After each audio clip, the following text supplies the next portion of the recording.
Islamabad high court ने बगावत पर उकसाने के मुकदमे में पीटीआई रहनुमा शहबाज गिल को 5 लाख रुपए के मचलकों के एवज जमानत पर रिहा करने का हुक्म दे दिया। नुमाइंदा जियो न्यूज़ अवैस यूसुफजई हमारे साथ मौजूद है। अवैस, केस की समाअत का हवाल बताइए। जी, इस्लामाबाद हाईकोर्ट ने बगावत पर उकसाने के मुकदमा में शहबाज गिल को 5 लाख रुपए के मचलकों के एवज जमानत पर रिहा करने का हुक्म दे दिया है। अदालत ने कहा, जब तक ठोस मवाद ना हो किसी को जमानत से महरूम नहीं करना चाहिए। कल को वही शख्स बेकसूर निकला तो उसका अजाला कोई नहीं हो सकता। आप कार्रवाई जरूर करें लेकिन ठोस मवाद तो सामने लाएं।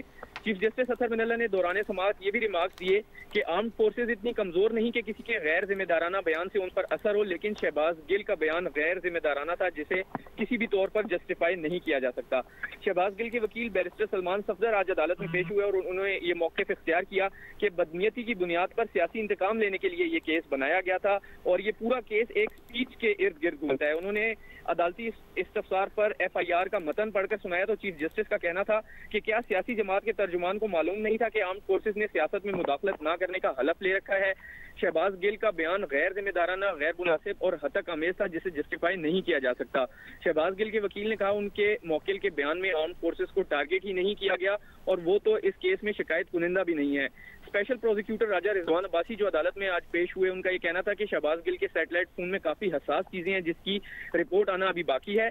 शहबाज गिल ने तफ्तीश में ताउन भी नहीं किया और उन्होंने जो अल्फाज अदा किए वो रिकॉर्ड पर मौजूद है जिसकी तरदीद नहीं की गई। अदालत ने पूछा, क्या किसी आर्म्ड फोर्सेज के किसी अफसर या सोल्जर से शहबाज गिल ने रब्ता किया था? तफ्तीश में ऐसी कोई बात सामने आई है?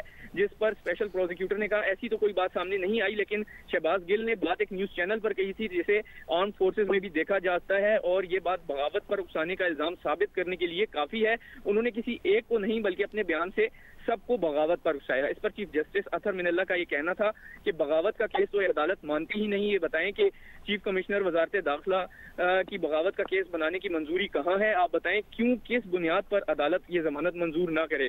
अदालत ने फरीकैन के दलाइल सुनने के बाद जो फैसला सुनाया उसके मुताबिक 5 लाख रुपए के मचलकों के एवज शहबाज गिल को जमानत पर रिहा करने का हुक्म दे दिया। जी शुक्रिया वैसे में तफसीलन आगाह करने के लिए।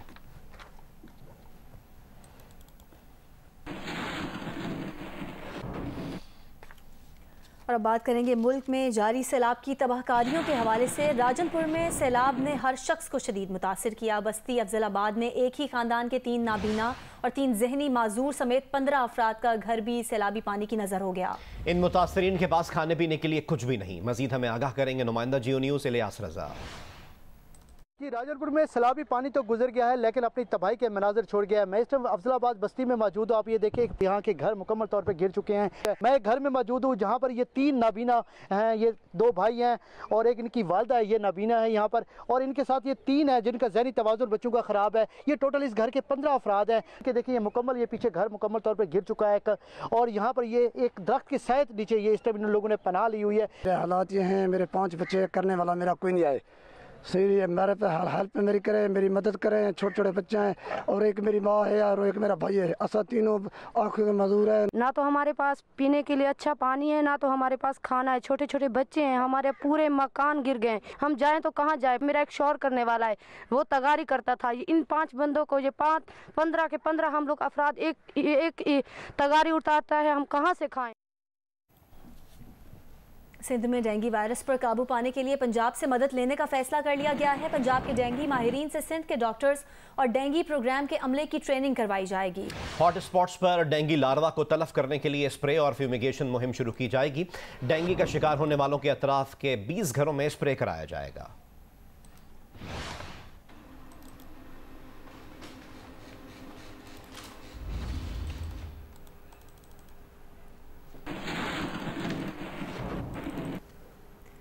पेशावर समेत खैबर पख्तूनख्वा में डेंगू एक बार फिर सर उठा रहा है। गुज़िश्ता 24 घंटों के दौरान सूबे में मजीद 310 अफराद डेंगू वायरस का शिकार हुए हैं। मजीद तफसीलात आगाह कर रहे हैं नुमाइंदा जियो news Rizwan Yousafzai.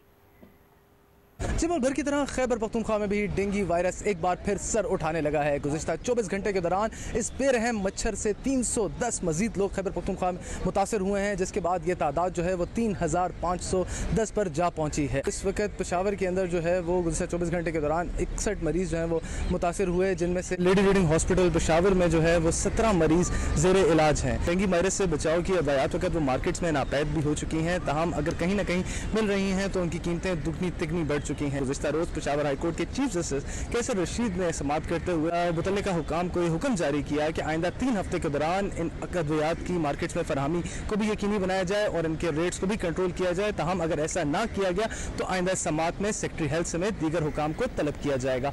Pakistan peoples party के रहनुमा मुस्तफ़ा नवाज खोकर का सोशल मीडिया पर बयान सामने आया है। उन्होंने कहा है कि हम बहस में लगे हैं कि ये आर्मी चीफ या वो आर्मी चीफ। उधर कलअदम टीटीपी ने दर्जनों लोग मार दिए हैं और दहशतगर्दी फिर सर उठा रही है। मुस्तफ़ा नवाज खोकर ने सवाल उठाए कि अफगान सरजमीन क्यों कलअदम टीटीपी के जेर इस्तेमाल है।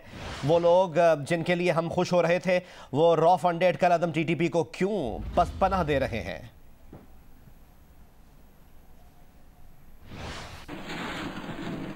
बन्नू में university of science and technology में करोड़ों रुपए की माली बेज़ाब्तियां सामने आई हैं। ऑडिट रिपोर्ट में तामीराती मंसूबों के ठेके गैर मुनसिफाना तरीके से देने, ठेकेदार से टैक्स की अदम कटौती और पेशगी अदायगियों की निशानदही की गई है। नादिया सुबहुई से मजीद तफसील हासिल करते हैं। नादिया, अपडेट कीजिएगा।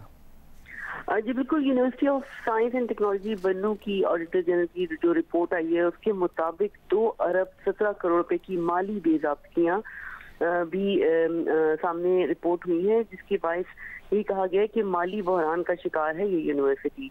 अगर हम बात करें बेज़ाब्ती की तो 53 करोड़ 20 लाख जो है मुख्तलिफ तामीराती मंसूबों में घपले हुए हैं। इसी तरह 13 करोड़ जो है कंसल्टेंसी की मद में और 1 करोड़ 13 लाख से ज्यादा कैंटीन और मुख्तलिफ जो दुकानों के किराए समेत जो मुख्तलिफ वो हैं उसमें बेज़ाब्तियां सामने आई हैं और यूं मजबूरी तौर पर 2 अरब से ज्यादा की बेज़ाब्ती हैं।